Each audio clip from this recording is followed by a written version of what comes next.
Hi, I'm Carter Wilson, best-selling author and writing coach. Welcome to Meditations for Writers. Today I want to talk about something every writer eventually faces, which is letting go. And I'm not talking about letting go of writing altogether, not letting go of the dream. I'm talking about letting go of a specific manuscript or a specific outcome, a specific version of success. Because sometimes we spend so much time trying to make one thing work that we stop seeing what it's already given us. We revise, we query, we revise again. We keep pushing because we're afraid that if we stop, it means we failed. But letting go and giving up are not the same thing. Giving up means abandoning the dream. Letting go means trusting yourself enough to continue the journey. And I know that's a difficult distinction for us writers because we invest so much of ourselves into our work. We don't just write books, we spend years with them. We build hopes around them. We imagine futures around them. So when a manuscript doesn't go where we hoped it would go, it can feel impossible to know whether we're supposed to keep fighting for it or whether we're just supposed to move on. And in this meditation today, we're going to explore that difference. We're going to talk about why no writing is wasted, why every manuscript serves a purpose, and how sometimes the most courageous thing a writer can do is to let go of one story so they can discover the next. So if you're ready, close your eyes, take a deep breath, and let's begin.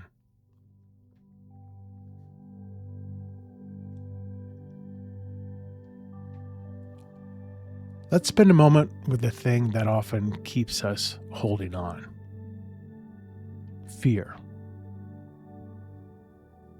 Not fear that the manuscript isn't good. Something deeper than that. Fear that if we let go, all those years meant nothing.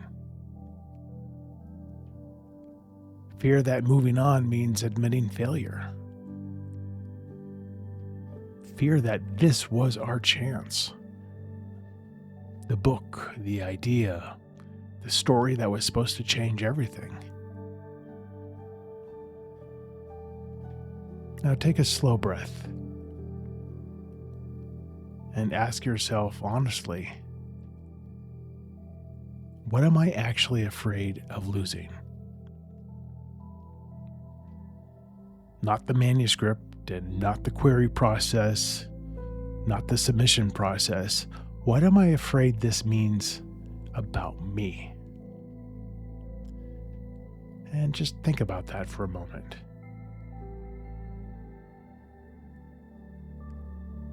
Because sometimes, and I say this from deep personal experience, we aren't holding on to just a book. We're holding on to an identity. We're holding on to the version of ourselves who believed this manuscript would be the breakthrough. And there can be real grief in realizing it might not be. And that's okay. Grief is not a sign you've made a mistake. It's just a sign that something mattered.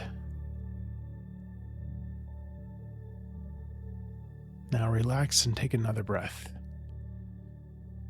And consider this possibility. What if moving on doesn't mean the manuscript failed? What if it means it succeeded?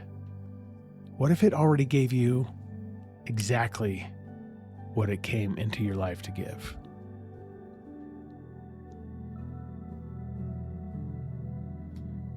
Think about a professional tennis player. most of their life is invisible. Thousands of balls hit that nobody sees. Hours of practice that you'll never see on television. Entire seasons spent developing skills that only become visible years later. And yet nobody calls those hours wasted. Nobody says those repetitions didn't matter because they weren't witnessed. Of course they mattered, because they built the player. And you can see how writing works the same way. Most pages are never read by strangers. Most drafts never reach bookstores. Most manuscripts never become the books we imagine they would become. But every one of them builds the writer. Every scene you write teaches something. Every draft teaches something. Every mistake teaches something. There is no wasted writing. The value of the work is not determined by whether the public sees it. The value is found in who you become while creating it.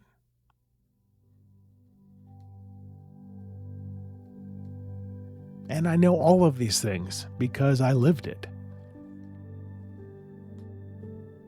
Yes, I was fortunate enough to get an agent with my first manuscript, and honestly, I thought maybe that was it, that I'd crossed the finish line. And then my first book didn't sell. And then my second book didn't sell. And then my third book didn't sell. At the time, those experiences felt devastating. I couldn't understand why the things I'd worked so hard for wasn't leading where I expected them to lead.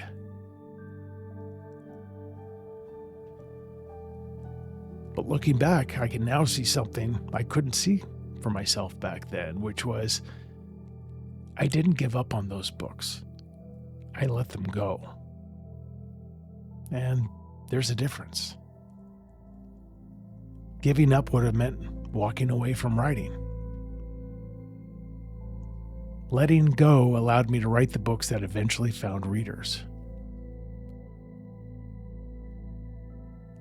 If I'd stayed trapped trying to force those books into existence forever, the books that came after never would have existed. The career that followed never would have existed. And it's been a long journey. My first book hit the bookstores 9 years after I started writing. My breakout book was my 10th published book. And I needed all of those books published and unpublished before that breakout, or that breakout to have existed. And sometimes moving forward requires releasing something that once felt essential.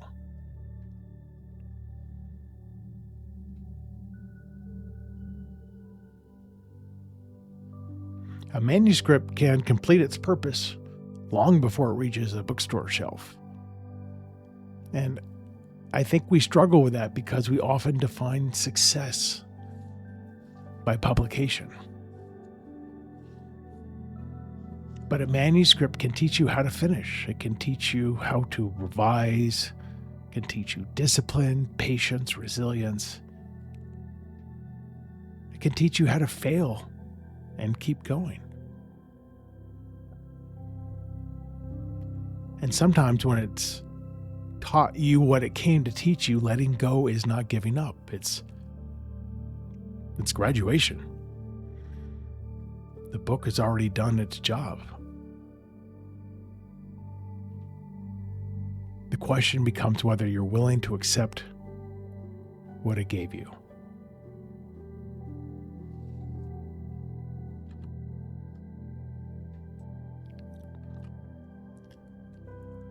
One reason letting go feels so difficult is because we fear scarcity.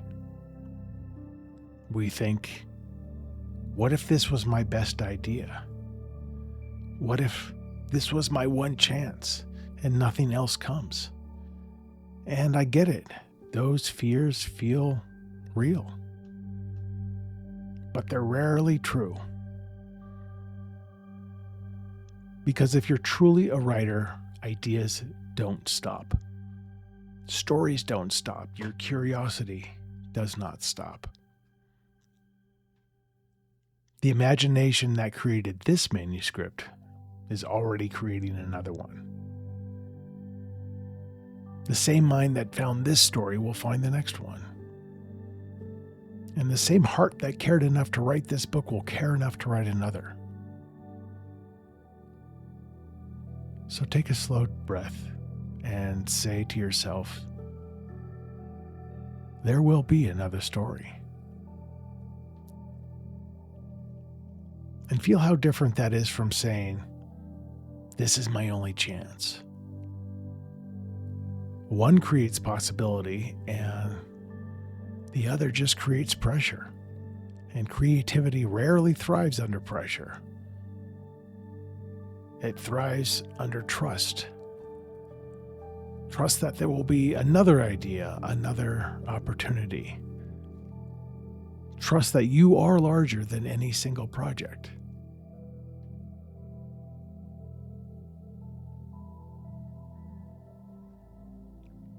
And this mindset also applies to the act of writing itself. For example, every novel I write, I realize could end 100 different ways, maybe 1,000. There is no perfect ending waiting somewhere beyond my reach. Eventually, I have to choose one. I have to trust my instincts and the version of myself sitting at the keyboard. And then I have to let it go. I have to choose that ending that feels right. The ending that represents my best understanding of the story at that moment in my life. At some point, you have to make the best decision you can make with the information you have. And then you release it. You have to stop trying to engineer certainty. You have to stop trying to guarantee an outcome. And what you do is you allow the work to exist as it is. And then you move forward. And there's peace in that. Not because uncertainty disappears, but because you've stopped demanding certainty before you're willing to continue. If you're having thoughts around letting go with a particular manuscript right now, I want you to imagine that story. This story that you've been carrying around in your head, the one that you've spent years on, the one that you've been worrying about and trying to save. See it clearly. Notice the years inside of it, the hope inside of it, the frustration, the lessons. Now imagine a shelf. And it's not a shelf that represents a place of abandonment. No, it's a place of honor, a place where important things belong. And I want you to imagine placing your manuscript there, very gently and with gratitude, because of how it served you, what it taught.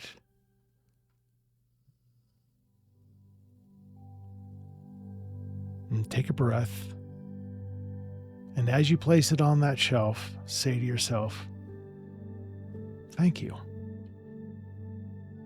Thank you for what you taught me. Thank you for helping me become the writer I am today. And thank you for preparing me for what comes next. And let yourself just feel that. Because you're not feeling loss. You're feeling completion.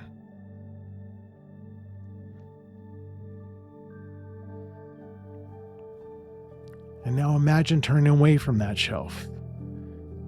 And you're not forgetting it, and you're not erasing that manuscript from your mind. You're just turning away, and in front of you is open space, possibility, curiosity, a blank page, a new idea, a story you haven't told yet. And then notice what happens inside you when you have these thoughts. See if it makes you feel lighter, more open, more available. Because creative energy flows forward. It wants movement and discovery and the next thing. And sometimes the greatest gift you can give your writing life is permission to continue.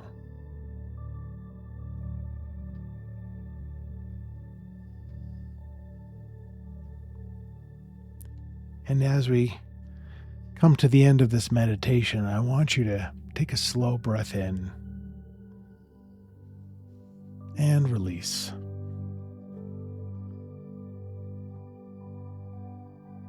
And just remember this: letting go and giving up are not the same thing.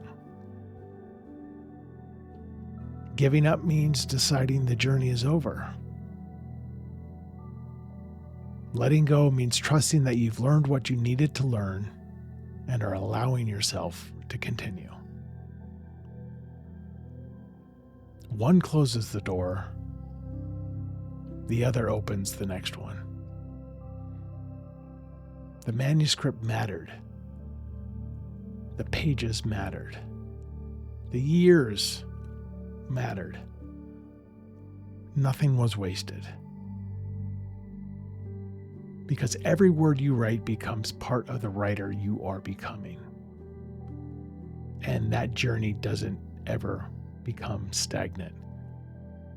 You are constantly changing and becoming more of a writer with every word that you put down. And if writing is truly part of who you are, then your future has never depended on any one book. There will always be another story and another blank page and another chance to begin. So thank the manuscript. Place it on a shelf. And when you're ready, turn toward what comes next. So now take one final long healing breath. Open your eyes. And now get back to your writing.